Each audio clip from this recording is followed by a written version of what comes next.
সিয়াম সাধনার মাস, রমজানের মাস। দীর্ঘ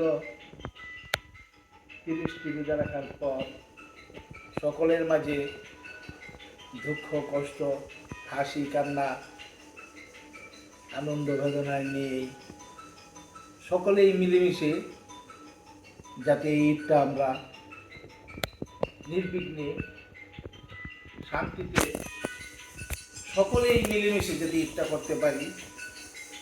বিশেষ করে গফরগাঁও উপজেলা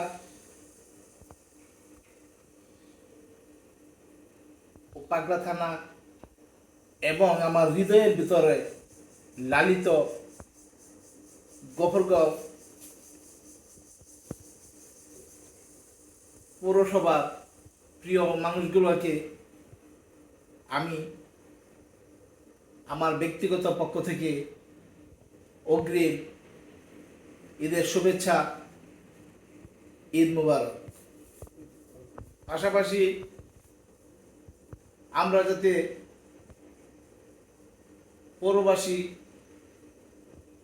সকলকে নিয়ে যে মিলেমিশে এই আনন্দটা ঈদে উপভোগ করতে পারি,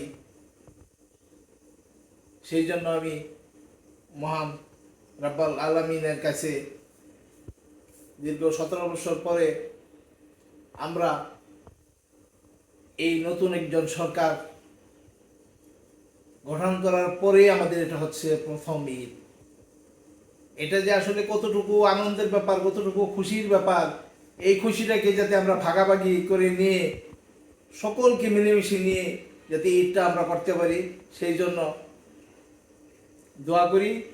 পাশাপাশি সবাইকে অগ্রিম আবার ঈদের শুভেচ্ছা, ঈদ মুবারক। ঈদ মুবারক।